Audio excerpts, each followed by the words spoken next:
important here on our show and with our guests is having honesty. Toph, turn it over to you, buddy. Go ahead. Yeah, okay. So, Mr. the Supreme Emperor in the world as we know it, a.k.a. Jimmy, let's just address the awkward elephant in the room. What's your opinion on all these fan run-ins going on lately? Because as a fan, I remember, and I've talked about this with Tech personally, one of my favorite memories as a kid was watching Nitro, and I vividly remember Dean Malenko having a match with Psychosis, and some random fan just jumped in the ring, and the referee just put him in a chokehold and just choked him out. Bobby Heenan was on commentary just laughing hysterically. And I just remember, like, when wrestling was really hot in the 90s, I used to see fans running all the time, and security would just deal with them very, very swiftly. They wouldn't even get anywhere near the ring. But lately it just seems like security has been very lax. So it's easy for fans to come to their own conclusions because at the end of the day, we're just fans. But when we actually have the pleasure of talking to someone that actually worked there, we can kind of get the 411 on how things are going. So could you explain to us, like, how security worked when you were there, and what do you think is going on? Because obviously, they're not doing their job in these past few years. Well, good question. There's 5 questions in one there. It's really a broad, there's a broad spectrum of questions there. First of all, you're absolutely 100% on the mark about WCW in the old days. A guy would get the shit kicked out of him. You cross the barrier, you get in the ring, it's an ass kicking. It's an ass whooping time, and that's the way it should be, okay? You get on the field of play, whether it's a wrestling ring, a football field while Brett Favre or Aaron Rodgers or Randy Moss are out there. You get on the basketball court while Kobe's on there. That's unheard of. You get on the pitch during a rugby match and get naked or run across the field or run across the court at the U.S. Open. That's an open forum for you to get the shit kicked out of you. So my first question is, what happened to WWE, and why aren't these guys getting the shit kicked out of them? I mean, when Jericho went old school in Victoria, British Columbia, when he was in his car going out of the parking lot and he was all alone, and by the way, he shouldn't have been alone that night either, but he was in his car. He should have been, WWE security should have been watching him all the way to the street corner, make sure he got off the property. Okay, but they didn't, all right, so whatever. But Jericho got on his car and started slapping people. That's what Jericho should have done because, number one, he's a heel. Number two, that's the way it's done. And that's the way it's been done for years. And he supposedly had all this heat. I heard that Vince saw that and laughed at it. That's what I heard. I wasn't there. That was only about a year or two after I left. But when guys hit the ring, they got the shit kicked out of them. In WWE, when the guy hit the ring in Edmonton and pushed Eddie off the top of the ladder, Eddie came down. Eddie was going to kill this guy, and Eddie did, and then the guy got tied up and taken away. So why didn't Roman Reigns turn around and just clock that guy? Isn't Roman Reigns a heel? Or maybe he's a babyface. I don't know. But one of the heels should have just walked up to this guy and clocked him in the head, that big, strange-looking dude who hit the ring, about a week ago. So that's number one. Number two is WWE security is obviously not motivating the venue security. There's 10 guys around the ring. I did it for a long time. I know how many house guys are handpicked by the house security director for Monday Night Raw, SmackDown, and WWE security. They're handpicked to protect him. The guy at WWE security is only the people he's got surrounding him. It is said at the Toyota Center that the guy got out of the way, the guy in the corner, and let this guy get over. Well, guess what? The guy at the Toyota Center in Houston should have got admonished and punished for his bad behavior because he didn't protect the product, the client, WWE, that he was representing that night. So he did a crappy job. When you're WWE security, you have meetings all day with these guys saying, listen, if I don't tell you it's a part of the show, it's not a part of the show. WWE superstars hit the ring on a regular basis, and these guys are ready for it, and they know to get out of the way. But when some jerk just stands up and then you move out of the way so we can climb over the ring and get in the ring to potentially harm a WWE superstar that you, WWE, has spent millions of dollars to promote, that's just ludicrous. So, number one, obviously somebody isn't motivating the venue talent to do their job properly. And number two, WWE security's been too slow. If somebody hit the ring during me and Jimmy Tillis's time, it was 10, 11, and 12 seconds before we got the guy. But that's a real quick period of time. And you know how I know? Because I go to Kevin Dunn's production truck afterwards and watch it.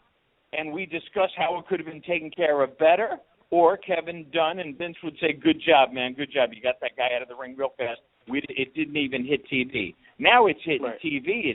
It's everywhere. It's crazy. So somebody is not doing their job, and if they are, quote, doing their job, they're doing a very poor job. Again, I'm not here to shit on WWE security, but me and Jimmy Tillis were trained as security guards, and we made up our own protocol. And as I've said before, and everybody's seen it a million times, nobody was going to interfere with our show at any time. And if they did, they were going to be dealt with swiftly and harshly. Well, thank you for that. I'm glad that you could definitely clear that up. Now, what people ask, because we're in Baltimore. Well, Toph lives in Georgia. Where most of us were here in Baltimore. We was at the show. Of course, Rob was here a few weeks ago, and Roman Reigns came down. Not Roman Reigns, I'm sorry, Seth Rollins. We was there live, and as Seth Rollins comes down the ramp, a fan, I don't know where he came from, walked down the ramp with Seth, and Seth had to look like, who are you? And as, of course, the fan got to the front of the ring, that's when security came by and grabbed him. And the question is that I have, and a lot of people are asking, I'm getting texts now from fans, is what happens after you get the fan? Once y'all grab the fan and put them backstage, what are the consequences? Do they face jail time? Do they face a fine? What are the procedures after we don't see them anymore? Well, that depends on the local police department. Our intention has been given already during the day, during our security meetings at each venue. Our intention is to grab the person, take them down, subdue them, keep them off camera at all costs, keep them off camera, hand them off to building security or police, depending on who's closest, and then they are either taken to a cell or a police area in that venue, and they are held, and then it's up to the police. Now, I still got to run security at ringside, so I can't go sign an official complaint against this guy, but the building can. But the building kind of, sort of, a lot of places don't want to be involved, and the police don't want to be involved. So you know what they do? They cut the guy loose. No matter how much I protest them leaving that guy loose, sometimes the police say, oh, he just ran in the venue. It's no big deal. And they'll come up with some local statute. No. That's not how it's done, man. Do not tell me that there is no local statute that says it's okay if some guy runs into the field of play, which is that what the ring is, the field of play, during a nationally televised event. Do not tell me that there's not some kind of thing that we can hold this guy on. Intent to hurt, intent to maim, intent to kill, some type of intent. But the building people and the police sometimes don't want to be involved, so it's on them. Now, if he does get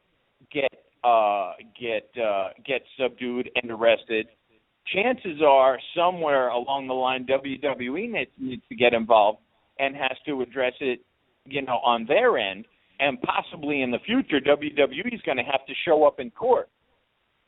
Possibly. Not 100% of the time, but very often. And guess what, man? If I got a Monday night, I got a Monday Night Raw in Cincinnati, I'm not going to go to Seattle to press charges against this guy. it's a few things. One is it's not practical. Two, it's not cost effective. Three, it's I got a job to do. It's not like we got 10 security guys. Usually we got 2 or 3. In our time, it was just me and Jimmy Tillis. Now I understand they have 5 or 6. Could you imagine that? Me and Jimmy Tillis were kicking ass and taking names and taking care of business, and now they supposedly got 4 or 5 or 6 people, and they can't even keep a guy out of the ring? Why? Because one's an ex-state trooper and one's a former bus driver who was a Marine, and they hired him because he's a tough guy. Well, guess what? That doesn't mean he's going to be good at some security. It doesn't work that way. And I'm not trying to shit on Dennis or Jimmy Kelly. I'm just saying something's wrong. Muriel, by the way, the tall, beautiful black woman, she just recently retired. So, Muriel, wherever you are, if you're listening, I commend you for some really great work after me and Jimmy Tillis left. I don't know who you are. I never met you. I heard you're a very tough, very stern, but very likable lady. And I know many WWE superstars, including Dave Bautista, really love you. And I want to just commend her on a great career at WWE. But she just retired last weekend, and I think Dolph Ziggler gave her a very nice send away. Dave Bautista, as most people remember, gave me my send away when he Rikishi'd my face at an event in San Jose, California. So that was my send away when I retired or left or got cut or got fired or whatever the hell that stupid story was about me. And Muriel's gone, and God bless her, and I wish her nothing but the best in her future endeavors. Very, very classy from, what was the name, Toph? The Supreme Emperor. Woo! Thank you. The Supreme Emperor in the world as we know it. It's too bad. I think if you went back, you could probably use that and refer to yourself as the Supreme Emperor of the WWE Universe as we know it, since they love to use that term so much. You know, it's funny. Somebody put up a a Wikipedia page for me a long time ago, some WWE mark, and it was actually very complimentary, and it said, all nice things about me, and it said I was the face of WWE around the world, which was, listen, that's all hyperbole, and it's nice. It just wasn't true, and you should have heard the WWE fan. Man, that Wikipedia page was up for about a year, and I don't know how it was because every day there'd be 10 posts saying, he's a jerk, and he was mean to me, and he's not the face of WWE, and why would WWE want a face like that anyway? So it was pretty funny. Listen, I was part of the big team. I'm not sure people know me. I'm not sure people know me because I was good at what I did. I was bad at what I did. I was stern with people. I was mean to people. I was rude to people. Or I was the guy from Super Troopers. Or if I was actually, like a real solid, guy that was part of a bigger team and well-respected. I have no idea. And guess what? After all these years, I kind of don't give a shit anymore. At one time, I kind of gave a shit about what people thought about me. But now my thing in life is what you think about me is none of my business, And what Stephanie and Paul and Booker and Big Show and Cena and people like that, what they think of me is none of my business. All I know was I was there. I was dedicated. I worked my ass off.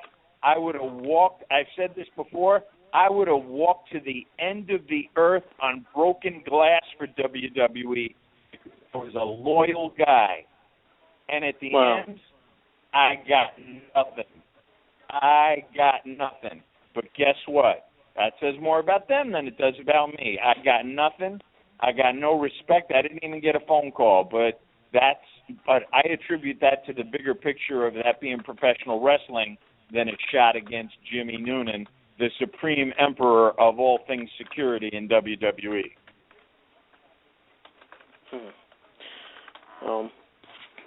But sir, we apologize that you didn't get anything for your hard work.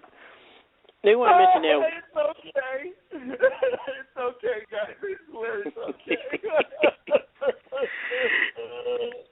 Now we're getting feedback from fans about your statement, and there are some fans that are now tweeting us and messaging me that's saying that they feel that with all of these recent fan run-ins at these WWE shows, it's Triple H's fault. What is your response to that? Well, I'm not sure what they're talking about. It's Triple H's fault. What's the context of that? That Paul made the Shield and he made them so big and bad that people want to react to them? As they're saying, it's Triple H's fault because of all of these fan run-ins. They feel Triple H should have a, since air quote, I don't know why they're blaming Triple H. We're saying since Triple H is kind of one of the head figures of WWE, and since he's taken over some things there, it's his fault that these fans are doing run-ins. I guess that's what I'm getting. Okay. Since he helps run the show. Listen, let me tell you about Paul. And I'm way past the ass kissing part of my life. But Paul is, you talk about the face of wrestling for the last 20 years. You talk about a guy who's been a multiple-time champion. You talk about a guy who went from being a guy who couldn't get a spot as terrorizing, and then that thing where he was Lord Helms or whatever the hell he was, to being the top guy in WWE. He did it being a gentleman. He did it being a guy who showed up for every show. He worked hurt. He's a thinker. He's a creator. He is a Paul. WWE, WWF, and pro wrestling, when it's all said and done, is gonna owe Triple H, Paul Levesque, a great deal of honor and respect, because he brought, no matter what you say, no matter how you twist it, what he did as a wrestler and the attention he brought, and he drew a lot of money. There are people who have this stupid argument out there that Triple H never drew a dime. Well, guess what? Not while I was there, pal. Triple H drew a lot of money. That pay-per-view where he put over Dave Bautista at WrestleMania in Los Angeles is still one of the top 5 in history. And that was a great bout. That was a great storyline. The world of wrestling is going to owe Paul Levesque a great deal for what he's done for wrestling. Is it his fault now? Of course it's not his fault. Should he be, maybe him and Stephanie be addressing it a little more? Yes, I think so. But how it's being done, is up to Paul. But I assure you, if Paul is involved, then there's a bigger plan. That's how much I think of him. Was he particularly wonderful to me? No, but he was a solid guy who was respectful to me, and he was the top guy, one of the top guys in the biz, and that guy gave me more respect than anybody. And he didn't have to do it, He didn't have to do it. The people that I really busted my ass for, the females, the Litas, and the Trishes, and no, I'm not saying anything bad about Trish. Trish is a great lady. But the undercarders, some of them owed me more respect than they gave me. Triple H didn't have to give me shit. He gave me a tremendous amount of respect. So if Paul's involved in some way, it will be taken care of. And if Paul ever wants to talk about it, he should probably give me a call, because I know the deal, and I know what's going on, and I know how to shut this thing down real fast. So he's welcome to call me. Will he? No, because Paul would look at it like he's going backwards, and why would he want some 57-year-old fat old guy, helping with his security? I don't think Paul's that stupid. He's not at all. He's a really smart guy. But as you can hear, I have the greatest amount of respect for that guy, and I always will. Well, I'm glad you set the record straight on Paul at Triple H. Younger fans listening, Paul is Triple H's real name. I know kayfabe is dead, so a lot of people refer to wrestlers now as their real names. Why do you think Jimmy, Paul, Triple H gets such of a bad rap? A lot of people, we've interviewed and worked with guys that's worked with Paul, some guys that's close to Paul Triple H as well, and we've Well, for us, we mostly heard good things. He's a gentleman. He deserves a spot. But then, of course, you have some fans of Mark's, and even some other people in the business that feel Triple H only got where he's at now because he married Stephanie McMahon and became a McMahon. So I'm pretty sure you've heard those things. What's your thoughts on that? Yeah. Listen, Triple H was going to be a giant in the business anyway. How many world? Let me ask you a question. How many world titles has Triple H won? It's got to be way up in the double digits, right? Was it Is it 13, Toph? He's a 13-time champion. He could have won more. Story goes he requested not to out of respect for Flair. He had that sewn up, man. He had that sewn up. He probably had 10 or 11 in the middle 2000s. So he could have put himself over as the number one guy of all time. But no, he ain't that kind of guy. He gave the respect to Ric Flair and guys who he looked up to. Paul, everybody knows, Paul's pulling the strings, and it should be. The guy knows the business. The guy in his own way, this big, this big soft-spoken bodybuilder, he could have, listen, the guy's a giant in the business, and people who are crapping on him are they're probably the Smarks who think they know better. So you didn't ask the question, but there's a question lurking there. Would Triple H be the same guy today if he didn't marry into the McMahon family? Yeah, somehow he probably would have found a way to be one of the top guys and to be the creative genius and to be a part of all the storylines. And he's done very well. I like the direction he's taken the business. I like what he's done with NXT. Nobody can argue with that success. Nobody can argue with the new success they're having with Rollins and Ambrose and Reigns and Brock and all this stuff. And not only, Flair won a lot of belts in the territories. Triple H won belts off Angle, off Taker, off Stone Cold, off Rocky, off Dave, off Cena. He wrestled the best of the 90s and the 2000s and won a lot. Why? Because the company wanted him to be at the very, very top before he married Stephanie. You get it? It was going to happen anyway, man. Maybe not to exactly the extent he is, the monster in the business he is now, the monster position he's in, but, it would have happened anyway. The guy's already a giant in the business. And for me, one of my favorite guys to watch wrestling night in and night out, and nobody saw as much wrestling as me and Jimmy Tillis did all those years. So you're coming from somebody who knows a little about the business, saying he's the top of the line, he's the real deal. Yes.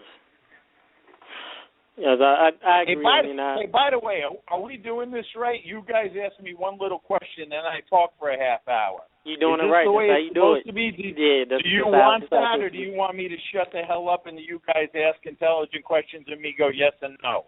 Nah, you're doing it right. That's how we do it here. You're doing it right. Anyway, I got another question. Yeah, go ahead, Toph. Yeah, so here's another question I got. So another thing that's always just been kind of going on for years on, different internet forums and stuff like that. Once again, wrestling fans, we don't really know what's going on. We can just look at shows and analyze. But one of the biggest myths in wrestling is that when wrestling companies or sports entertainment companies, when they go to different cities, is that they label the cities as, Mark cities and Smark cities, meaning that some cities might be a little bit more livelier than others. Some cities, you might have a chance of having more crazy stuff happening, like fan run-ins and stuff.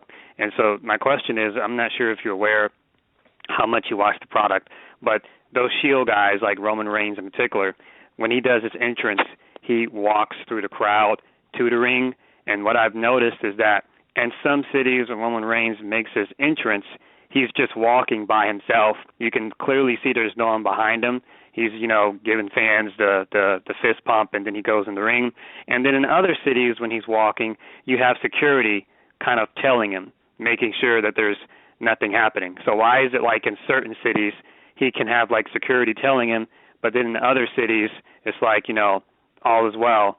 So is it because certain cities, like, do they think, like, for instance, if Roman Reigns was to do that in, say, New York, compared to, say, a random city in, say, Iowa, the state, is it true that, when you guys are in security, is there, like, a particular label of, like, do they tell you that certain cities be more on guard, or is it just kind of more of a be on guard every city regardless? Possibly a little more on guard in some cities, and depending on what's going on in the ring that night and what's going to be said to incite the crowd. However, trust me that run-in, and I mean, okay, it's a walk-in for Roman Reigns. It's Roman Reigns' entrance. But whether it's Brock, through all those years he did his run-ins, or Sandman during, same thing, Sandman making all his run-ins, or walk-ins, or Reigns, there has been a meeting about that entrance. There's security in the VOM, the entranceway around the vomitorium. Okay, so the VOM, there's security there. There's security outside there. And by the time the camera hits him in his entrance, trust me, that entrance has been prepared. People have been notified, and there is, in fact, security in place. Now, WWE, of course, needs to create this persona that he's invulnerable, that he's impenetrable, that nobody can get to him. And that's what they do so well, and that's what they've done for years. But trust me, during that entrance, if I was there, I would not be on camera, but I would be within 5 feet of him. And I'd probably be whispering into him, or I'd probably say, go this way. Or so Jimmy Kelly or Dennis or Muriel or any of those people, plus a building guy or 2 or 3, have prepared that path. Now, that being said, you want to stay off camera because it's Roman Reigns, he's bigger than life. That being said, there are some places where you've got to pick up security. Canada, from 1 inch of Canada to the other, from the water in Halifax to the water in Victoria, British Columbia, you got to have security ready because those fans are crazy. They will do anything to get to the guys. That's not a put down. They're passionate, wonderful fans, but some of them like to do some really stupid shit. So you got to keep an eye on them closer in those cities. You also know when you go to a city like St. Louis, a purist, old school, unbelievably positive wrestling city, that chances are nothing's going to happen that night, so you can let the reins loose a little bit, so to speak. But there is security nearby. They are ready to pounce if they need to. And if I found out they were not, I would raise holy hell if I were the lawyers or any part of the risk security, relations, risk assessment team at WWE, finding out that my multi-million-dollar superstar is not being protected properly, I would raise holy hell. But they are nearby. Are there some cities you got to keep an eye on? Sure, especially when it's a storyline. Michael Hayes used to come to me on a regular basis because he was kind of like the lead agent at the time. And he would come to me and say, all right, Jimmy, what's going to happen tonight is Big Show's going to go to the top rope with Brock on his shoulders. He's gonna do a power bomb or whatever the hell you call that move off the top rope with Brock on his shoulder. The ring's gonna explode and break. He said at that point there's gonna be a chance for fans to hit the ring. I need you to really be on it. And I'd say, yes, sir, I'll take care of it. And then Vince or Kevin would come to me later on and say the same thing, and we were on it. Same thing with the night. The 5th anniversary of 9/11, we were in New York City. The 5th anniversary of 9/11, and we got a team called the Canadians or something like that, or the North Border guys or some shit. And they're going to come into the ring, and they're going to set the American flag on fire on the 5th anniversary of 9/11 in New York City. right? So we were like uptight, like you wouldn't believe, all day, thinking fans were going to hit the ring. But guess what? When you're ready for them, they're not going to hit the ring. When you're not ready for them is when they're going to hit the ring. They're going to hit the ring at the least, at the time, the least expected time. That's when they're going to hit the ring. And you always got to be ready. That's crazy. Did that really happen? You mean the 9/11 thing? Yeah, was that like a house show? No, it was a Raw. It was a Raw from Madison Square Garden on 9/11. Now, I don't remember what happened with the storyline. I think somebody at the last minute came to their senses and said, "Don't light the American flag on fire," but they still did something crazy, that night. And I called the top guy in the office at Stanford. I said, "Do you know what they're doing tonight?" And he said, "I won't even say his name. Everybody knows his name by now. I'm not even going to say his name. He ain't worth the time to say the words." But he was the top lawyer. Forget it. Who cares? But anyway, I called him, and he said, "Well, what's the big deal?" I go, "What do you mean, what's the big deal? I'm a New Yorker, man. It's fucking the 5th anniversary of 9/11. Are you out of your fucking mind?" But I can't say that to Vince. Vince will look at me like I got, 3 heads. He did most of the time anyway. But, you just got to take one for the team in that respect. You just got to do your job. You just got to shut the fuck up and do your job. So they did a different storyline that night, but it was pretty close to that. I know something crazy went down, but nobody hit the ring because it's New York, Madison Square Garden. You know what I mean? Okay. Well, we're saying all that. Everyone talks about how big MSG is, Madison Square Garden. It's the mecca of the WWE. How's the security in New York? I know if I'm right, I know you live in New York. I know you're a New Yorker. How's the security in New York and Madison Square Garden? You don't. I would be burning too many bridges to tell you how security at Madison Square Garden is. I can't. Okay. I can't do that it. answers enough. I can't do it. I think that's given an answer. Those guys. Yeah, I've been told that Madison Square Garden is like holy ground, so like it's like on lock there. Yeah, they're union guys, and they don't have to do anything, and they pretty much don't. Don't get me wrong, I had a good relationship with all of them, but I pretty much had to do everything myself at Madison Square Garden. Nobody wanted to listen to the WWE security guy at the staff meeting.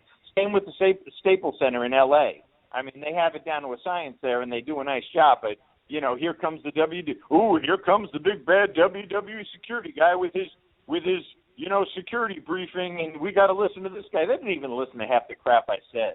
In these smaller, really purist wrestling cities, they took it pretty seriously, and they did a good job. But in these big cities, they don't want to hear from me. And it's not that they didn't have respect for me. It's just that they think they're above it, in some ways, So it was a little frustrating. Some cities were terrific. Some cities were terrible. I'll be honest with you. I never liked working a show at Madison Square Garden. It was probably one of the most stressful shows we did, whether it was a house show or a TV or a pay-per-view. It was so stressful. It was unbelievable, man. It was like always one of the worst days of my life. Getting the guys from the parking lot across the street through all the fans into the venue and afterwards, NYPD saved our ass a couple of times because basically the garden itself, they kind of weren't interested. But, it's up. On the other hand, the Izod Center, except for one bad pay-per-view we had there, they always did a great job. Long Island, the Nassau Coliseum, they always did a great job for me, Well, since we're on the topic of Madison Square Garden, do you have an opinion on why it's not going to that much? Do we have to be on the subject of Madison Square Garden? All right, what was the question? What's your opinion on why you think WWE doesn't go there anymore for shows like Raws, pay-per-views? Because it's been a while. Well, okay. Let me think about this for a second. Okay. First of all, I don't know what to say. I think it's. I'll just say this. I think number one, it's rather expensive to do a show there. That's all I'll say. Number two, I think a place like the Barclays Center, right down the road. I have no idea because I was around before the Barclays Center, but I'd be willing to bet that they're willing to bend over backwards and do everything WWE asks for a proper price. Plus the fact that it's Midtown Manhattan, there's that nightmare of getting the talent into the arena. It's brutal. Listen, they did enough shows there. I mean, they did 3 or 4 shows a year there forever, and it was kind of like their home, so to speak. But and now that the Izod Center is closed, maybe there will be more shows at WWE. But I would think that the cost of doing a show there is almost prohibitive. That's my number one guess. Wow. Yeah, that's the thought I had with, just the cost alone for having a show in Madison Square Garden, pretty much be expensive for that. Now, you mentioned Michael Hayes, of course, Michael P.S. Hayes. Funny thing is, off camera, when Raw was in Baltimore a few weeks ago and the fan had ran, what you didn't see on TV was, for some reason, Michael Hayes left the gorilla position and stood on top of the ramp. And he watched. And I've been to a lot of wrestling shows since '88, and I've never seen that before. I mean, I had to tell my correspondent and some fans, like, who's that? I said, that's Michael Hayes. He had the long blonde hair and he had, like, the white hat and, like, white pants, had a black fanny pack. And he stood there and watched. So the question to you is, why do you think Michael Hayes came out on the ramp to watch the fan get tackled? Was that a direct order from Vince to Triple H, or was that just Michael Hayes trying to check to see if everything was taken care of? Well, everybody who works for WWE is an ex-wrestler, which automatically means on some level they're a tough guy. Let's face it, some are tougher than others. You hear about some guys, who are supposedly tough getting their asses handed to them in bars by other wrestlers. But, I'll stay away from that because, again, I'm not here to crap on anybody. But, you got Arn Anderson and you got Fit Finlay and you got Dean Malenko and you got Michael Hayes and you got all guys who were road agents, and they're part of the show. They're not part of the show as talent, but they're part of the running of the show. They're on the creative team, Sergeant Slaughter, and they're all tough guys, and it's part of their business that when something goes wrong, for them to be in a position to quell that. When we did shows, let's say a house show in British Columbia, not Victoria, but in Vancouver, and we know there was always a chance of there being a fan incident in northern Canada or western Canada, you'd always have somebody like Fit Finlay or Dean at ringside, not to do security, but to keep an eye on the wrestlers. I'm sure they had meetings. They were probably the agent for that match that night. There's different wrestlers who have different agents who are, coach them through stuff. I'm not trying to give anything away. I think this is common knowledge. I'm just explaining it, in a more matter-of-fact tone. But they would be there. So I think Michael Hayes or somebody in charge was feeling that it was the proper place for Michael Hayes to be, and also keep an eye on security and make sure security's doing their job. Okay, all right. Thank you for summing that up. Because I thought it was funny to see Michael Hayes. Like, wow, Michael Hayes is on the ramp. He just stood and watched it, and once the fan got taken away, he just went on back in the back. And, of course, that wasn't on TV at all. Are you saying there was an incident in Baltimore the other night? Which incident was in Baltimore? I don't even know. This was Monday Night Raw. What was it? About 3 or 4 weeks ago. It was when Seth Rollins was walking down and that kid joined him on the him on the walk down. Yes. Yeah. Well, that kid, listen, there's security behind the stage, the huge stage. There's security on the side. There's security on the long fence, there's a big area there where a fan could come through. And if security's done the job properly, they have house security there.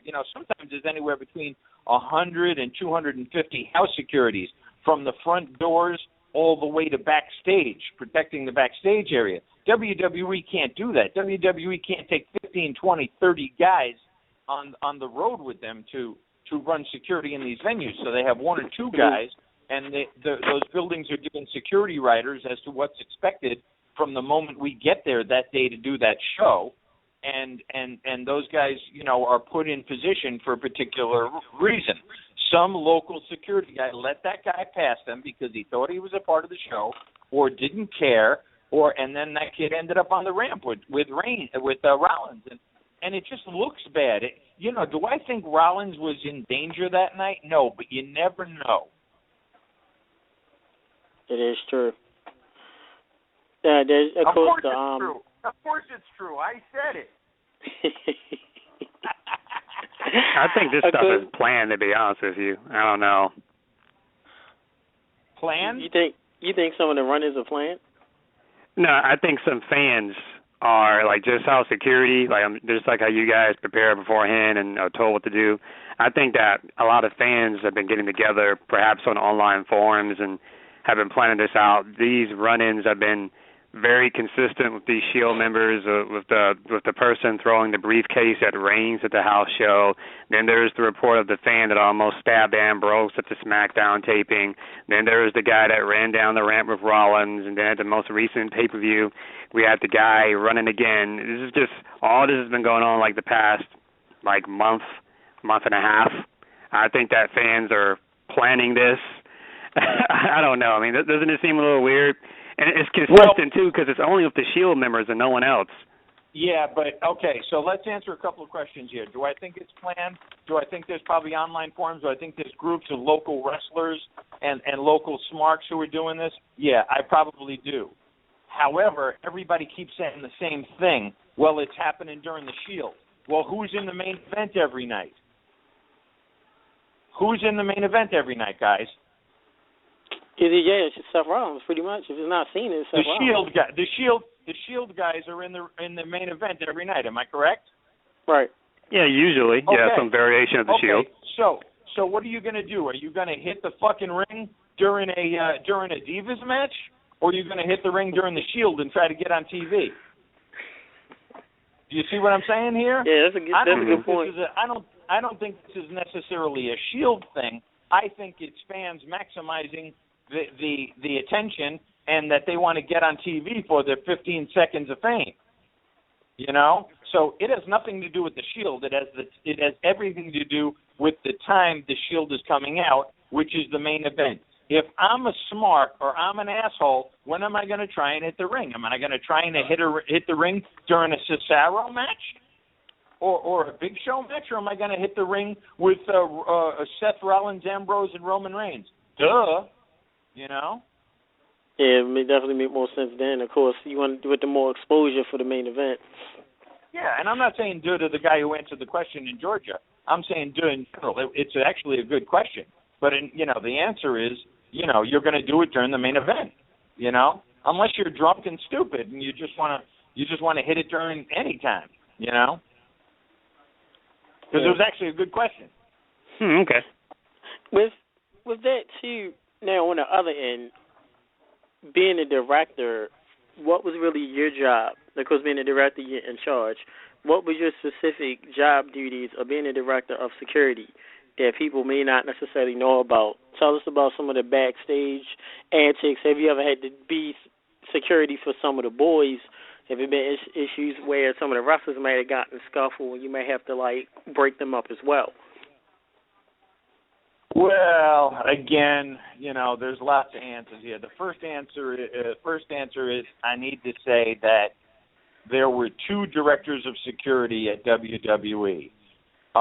We weren't called the heads of security. We were actually formally called the directors of security, and that was me and Jimmy Tiller, simply for the fact that in those days we were doing a house show on Monday Night SmackDown, while they were doing live TV at Raw in another city, And then, so we needed one guy on SmackDown and one guy on Raw, and then we'd end up together at Tuesday Night SmackDown, the two security guys. So I got introduced by Chris Bell the other day. Chris Bell, who was a writer at WWE, and he made the movie Bigger, Faster, Stronger. I saw him with a group of friends the other day, and he introduced me as the WWE security guard.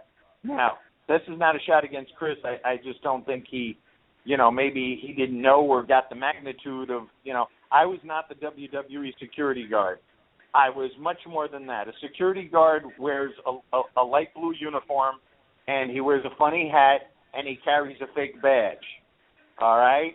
I was definitely not the WWE security guard. I was the director of security for WWE along with Jimmy Tillis.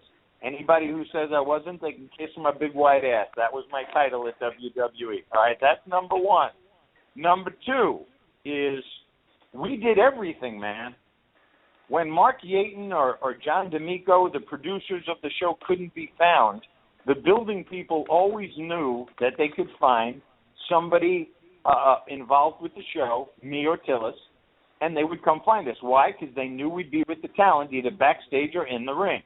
So they always knew where to find us, and sometimes it was easier to find us than it was a producer. So we got involved in everything. We talked with Vince. We talked with Kevin Dunn. We talked with the road agents. We traveled with the security 24/7. Every flight the security was on, every flight the talent was on, I was on. Every venue the security was, every event that the talent was at, I was there. Every city in Europe the talent was at, I was there. Every appearance that the talent made, whether it was Brock, Cena, Triple H, Taker, Eddie, Chavo, Mysterio, I was there. I traveled with them. I ate with them. I worked with them. I worked out with them. Sometimes I tanned with them. I drove with them. Sometimes I drove with Trips. Sometimes I drove with Eddie. Sometimes I drive with Benoit. Sometimes I drive with Dave. Sometimes I drive alone. You're constantly with them. So you are the only guy, except the trainer, who's with them 24/7, but you're not talent. And it puts you in a very, very odd position in the company because you're one of the boys, but you're definitely not one of the boys. So, as I've said many times, you have to deftly navigate some very tricky waters in your life and in your practice and in your backstage relationships. It is very difficult. Few men on the planet Earth can do it and stay there for as long as me and Tillis stayed there. So, stories, there's a billion stories. We always had heat with the boys and son. I remember we were late one night in Anchorage, Alaska. We had a flight from, I think, Russia or some godforsaken place. And we were about 2 hours late for the show, and we get to Anchorage, Alaska. We hadn't been to Anchorage, Alaska in like 10 years. And those people were nuts. And I'm the first one out while Kendrick and Paul London are getting changed in the van. We pull up. They're still getting changed for the first first. We don't even have a chance to brief security. We run out to the ring. Some guy throws a Coke bottle at me, hits me in the side of the head. Immediately, I'm pissed, and I'm nuts. Ringside is crazy. It's mayhem. And then Brock comes out later after a pretty decent show. Brock comes out later with Heyman, and Brock was new. Brock was new to the company, and Brock got hit with a Coke bottle in the side of the head. And Brock ran after me. Brock was going to kill me because he blamed it on me. But I couldn't do a damn thing, I didn't even get a chance to brief security. It was a work in progress the whole show. So there were constantly times that I always tell the time about the night Booker. We were in some really backwards part of Germany, and the crowd is screaming the N-word at Booker.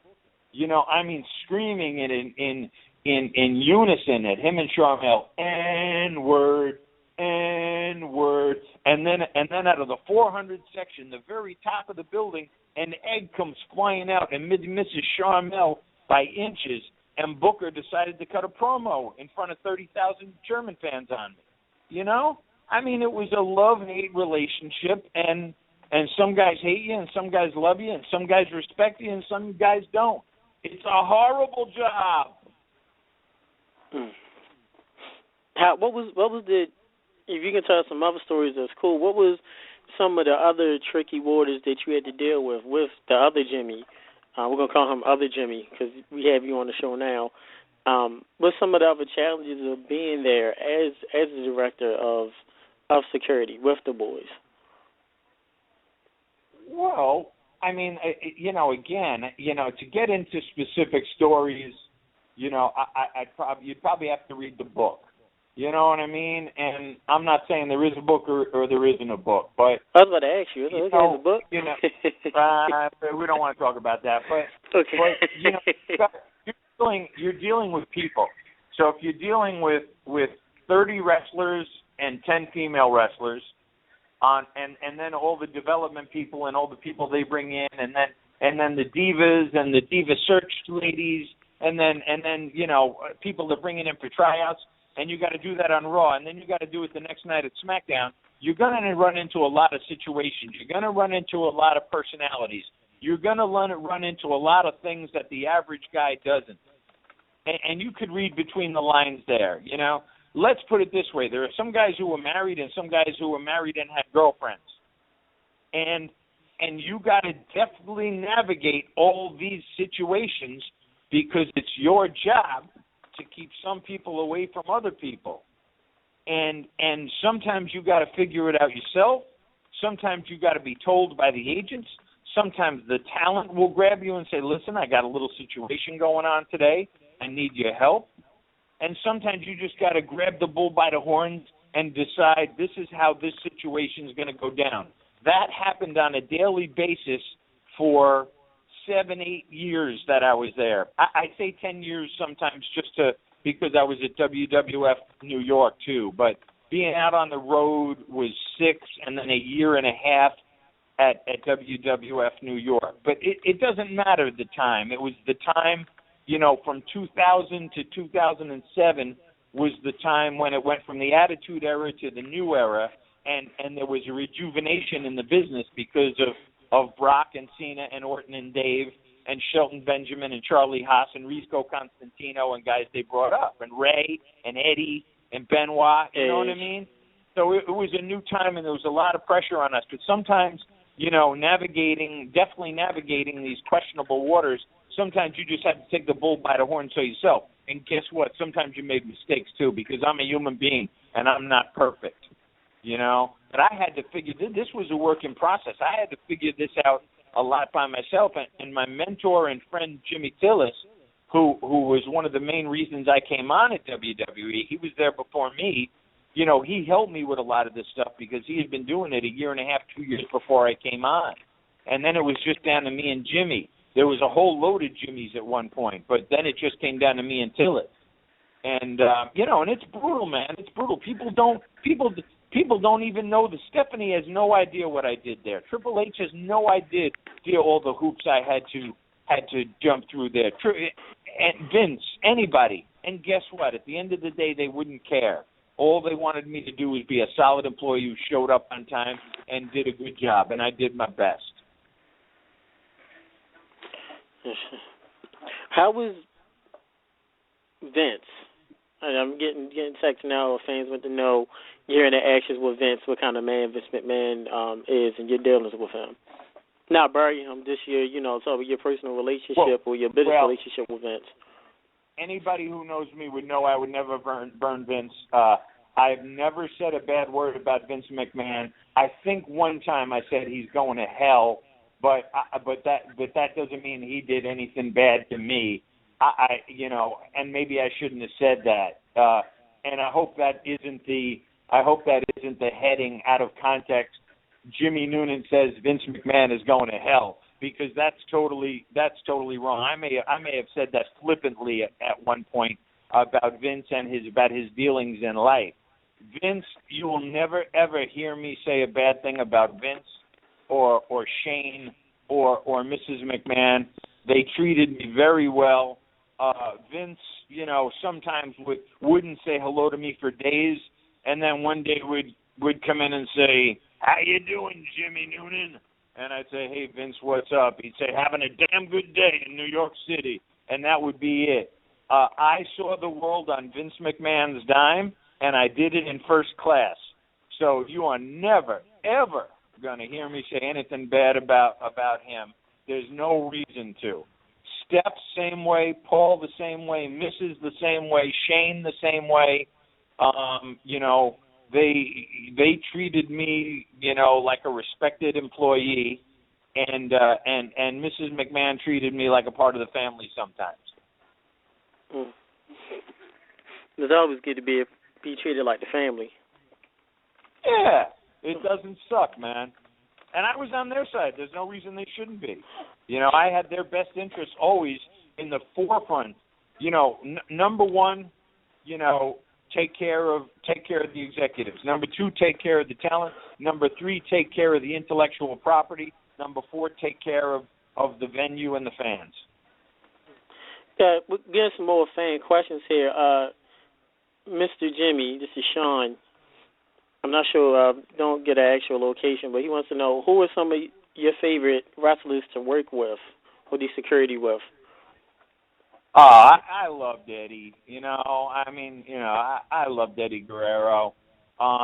Dave, I still consider one of my brothers. Kurt Angle, he was always a gem to me. Edge was always very fair to me, a good solid guy, always said hello. Ray was a good guy most of the time when he wasn't being influenced by some of the other jerks. In the beginning, my first 6 years at WWE, I got along very well with Mark Calloway. We had no problems. We always talked. At the end, and I don't want to talk about it, I'll just say that him and Booker threw me under the bus over something that shouldn't have been. But so I have some ill feelings towards him, but I think that's just a situation that Calloway got caught up in, The Undertaker. Glenn Jacobs was always fair with me. Booker, I'd rather not talk about. Cena, we never cared for each other. I don't think he was particularly respectful, and he's probably got his reasons for that. Most of the divas I got along pretty well with. Listen, in these situations, in these big companies, security is treated like a joke. Security is treated like an afterthought. Security, they're looking for somebody to pick on somebody, and we have a saying in the security business that shit runs downhill, and it stops at security. So, you can only imagine sometimes, the personalities and the people that we had to deal with. I never got along with Lita, although I did get along with the Hardys. Trish was solid. Tori was solid. Keebler was solid. Molly Holly never said a word to me. Lita never said a word to me. I'm not saying Molly Holly's a bad lady. Victoria was cool, and most of the diva ladies who came in after that, Ashley Massaro and Christy Hemme, they were all really, really cool. I talk to Ashley, once in a while on Facebook, and she's a Northeast girl, and I'm a Northeast guy, and she's just a cool chick. Melina, I love Melina. She's a good girl. She's a good person. Some guys treated you like a dick, and some guys treated you like a brother. But I'm sure it's not, I'm sure it's the same as being the head of security for Metallica or Bruce Springsteen or the New York Giants. They're looking for somebody to pick on sometime, and you're a prime guy because you're not one of the boys, but you're traveling with the boys. So and I've got my own personality, and I've got my own problems in life, and I got my own situations, and sometimes you bring a lot of this on yourself. Again, I'm a flawed human being. I'm a flawed child of God. But again, I was always there for the boys, and I was always there. I was always there to do my job. Always. We all have flaws. I mean, no one here living doesn't have flaws. But I know you did your work very well. Another question to you that I want to know is, how did you adjust to travel? Of course, it's been said publicly that with Brock, one of the things Brock never was a fan of was the demanding travel. We've interviewed a lot of guys that worked in WWE beforehand. Not gonna mention names that are known. That said sometimes the travel would get to him at times, and that's the one thing that, as he got to the end of that career, he didn't really miss. How did you adjust to the travel schedule? Talk to us about that as far as traveling in your day, going from town to town, city to city, country to country.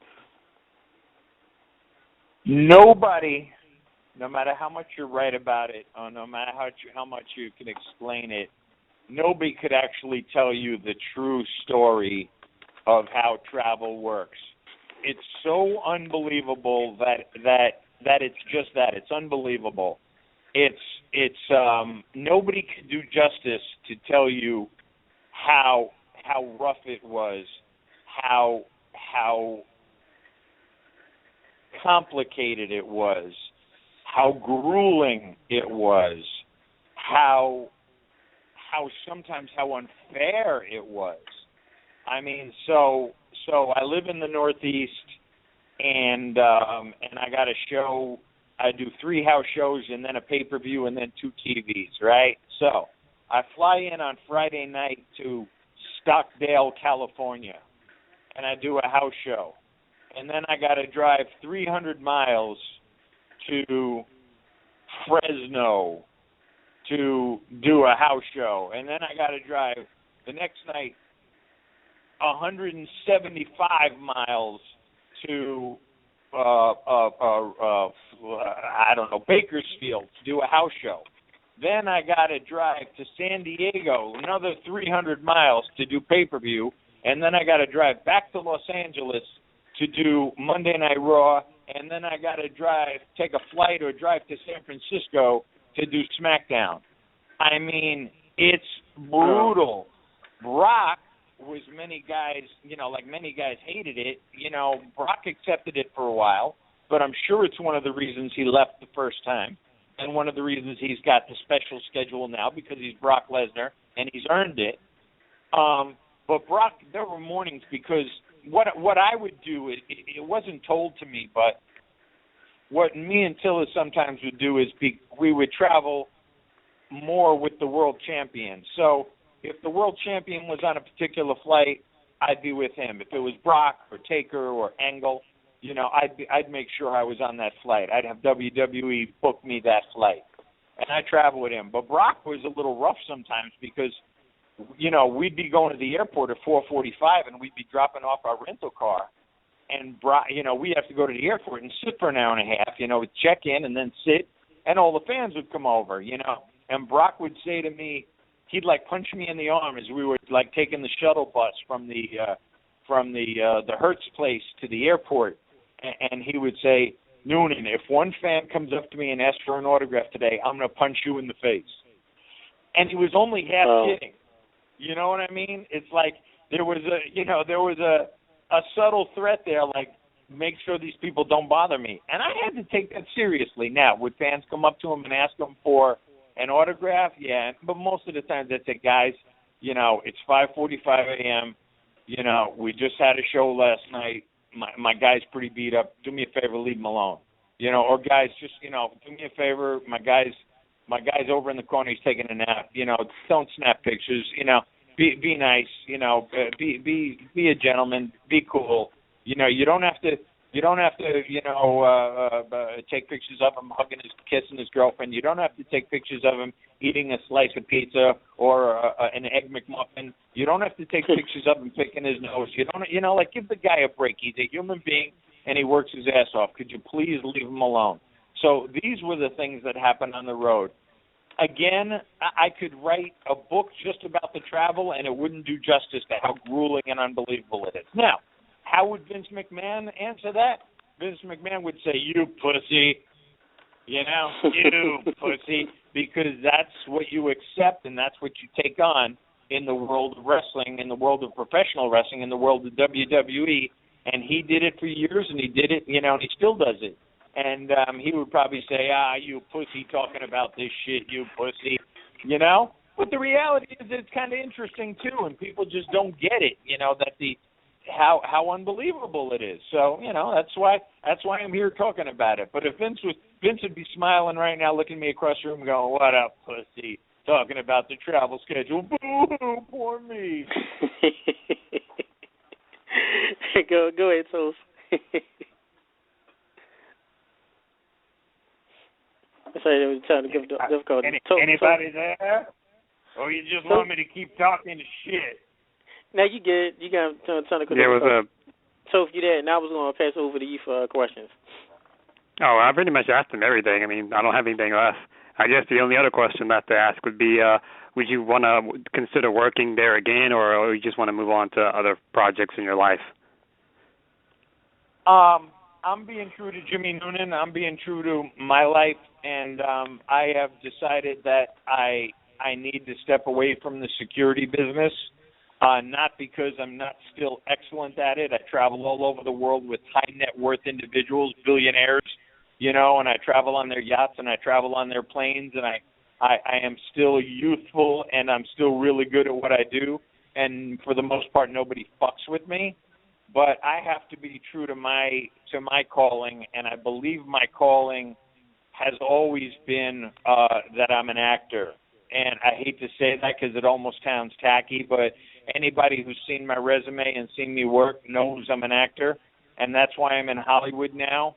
I have refused jobs recently and turned down jobs for a lot of money to pursue my true calling, so I'm out here.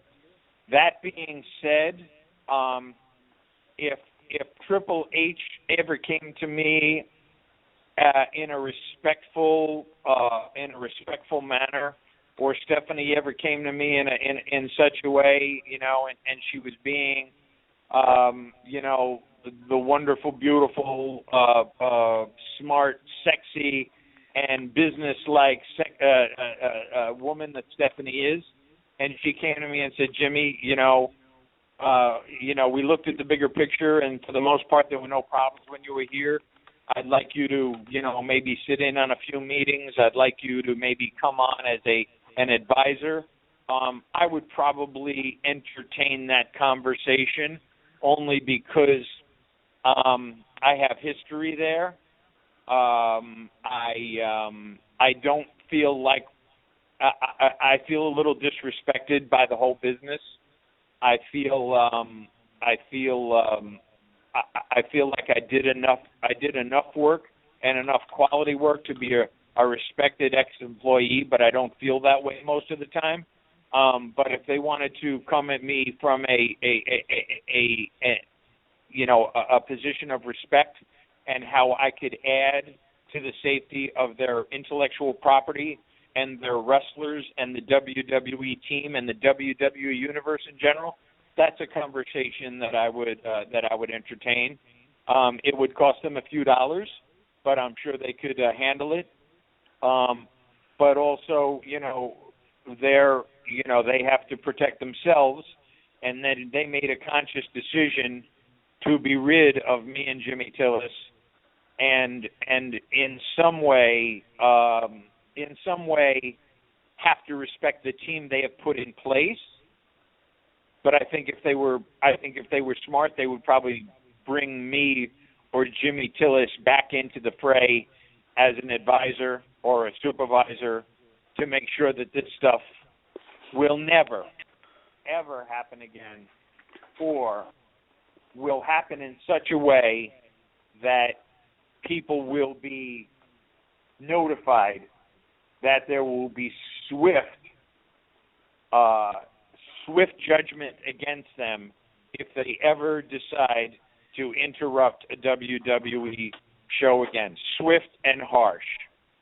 And people need to understand that.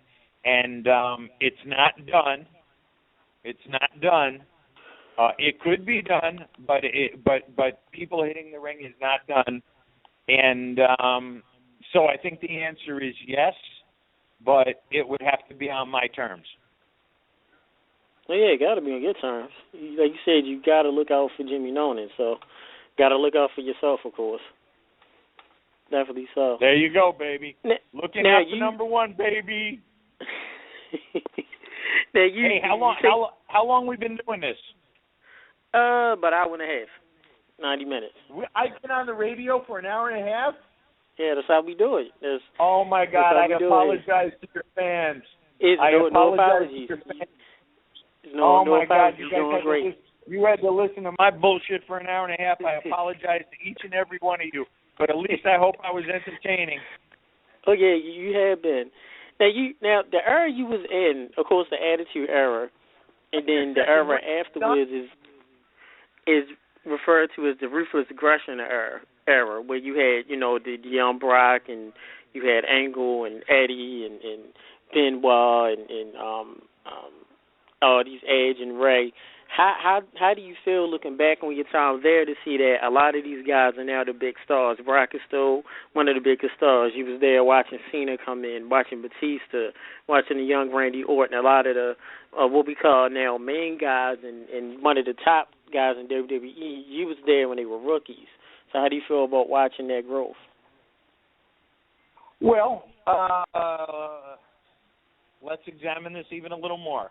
I was there for Eddie's first belt. I was there for Benoit's first belt. I was there for Edge's first belt. I was there for Cena's first belt. I was there for Dave's first belt. I was there for Brock's first belt. I was there for Orton's first belt. I was there, you know what I mean? I was there at quite a time. I wasn't there when Jim Dotson had his 2, 3, 4 year reign during the Attitude Era, but I was there for some pretty crazy shit. Ray got his first belt. I was there for some pretty crazy stuff. I'm proud of those guys. That sounds silly. Like, who am I as the the security guard from WWE? Saying I'm proud of them, but I really am proud of them. I'm proud of the time I was there. I'm proud of the work they did. I'm proud of the work we did together. I'm proud of the work that I did. I'm proud of the work that Jimmy Tillis did.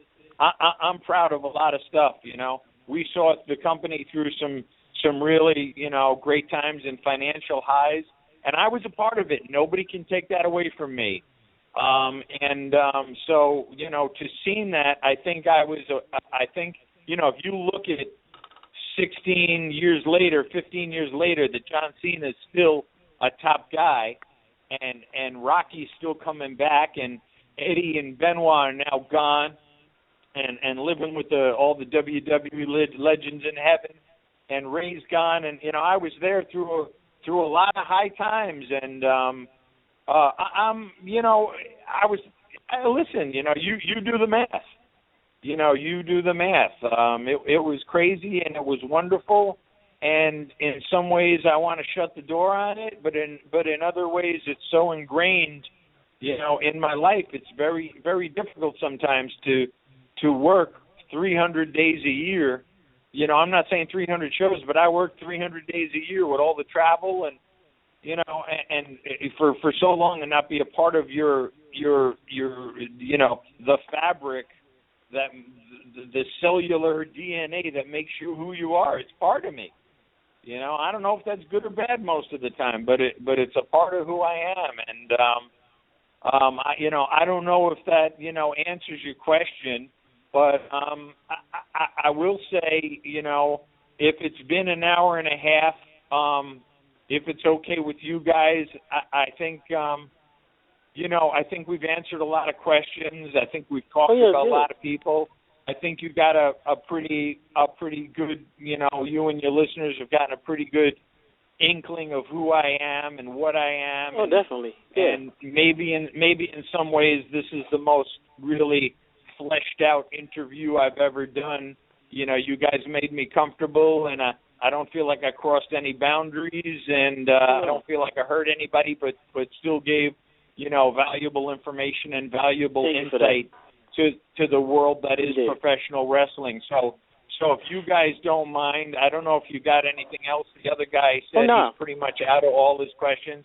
I think I'd like to wrap it up and say, I think I'm pretty much done now. I think I've pretty much exhausted my WWE time on Earth, and have talked enough about it.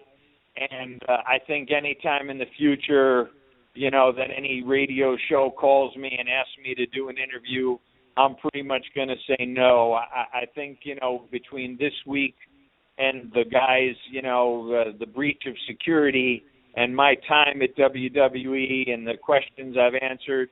I think it's all been said, and I think I'm officially done, and I think I'm officially retiring from the radio circuit. I don't know anything more I could say. So to you, Evan, and the guy in Georgia, and all the fans of your radio show and the WWE universe, I'd pretty much like to say goodbye to you.